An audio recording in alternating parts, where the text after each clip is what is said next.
Good morning, ladies and gentlemen. Welcome to your budget headquarters. Over the course of next few hours, we will discuss, debate, and also talk about the compulsions which are at play. What should markets expect? What are the anticipations? And what are the factors which will ensure that India really takes a giant leap forward? Now, the backdrop this time is strikingly different. In 2021, remember COVID crisis. The objective of the government was to focus on the survival of the economy. 2022, it was about revive the economic stability and revive the economic engine.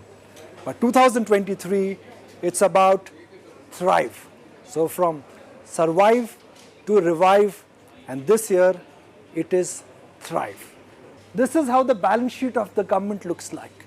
The most important number, as always, is fiscal deficit. Our analysis is indicating that fiscal deficit will be well under control. Tax revenue, that is the biggest hurrah for government.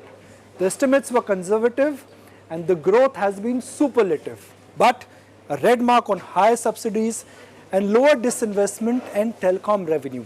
Net, tax revenue will ensure that the fiscal deficit at 6.4% is maintained.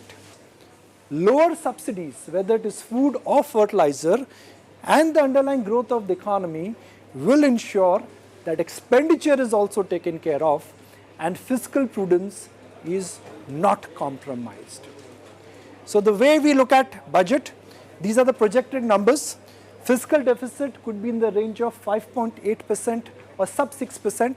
Nominal GDP growth, which is what we expect. Now remember, the hallmark of this government has been, they've been very conservative with their estimates. So estimates, in a sense, are going to be in and around the nominal GDP growth of 9 to 10%. And capital expenditure, which is what we want to understand, that how much would they be spending in terms of having the multiplier effect in infrastructure, railways, defense. We expect that number to be about 3% of GDP. So the 3 C's on which this year's budget would be rated, judged, and debated would be the first C, consolidation. Walk on the path of fiscal prudence, but ensure that you are spending enough and necessary to ensure that the economy is picking up and it is headed in the right direction. But capital gains, yes, what will happen to LTCG and STCG, that is something which is of immense curiosity.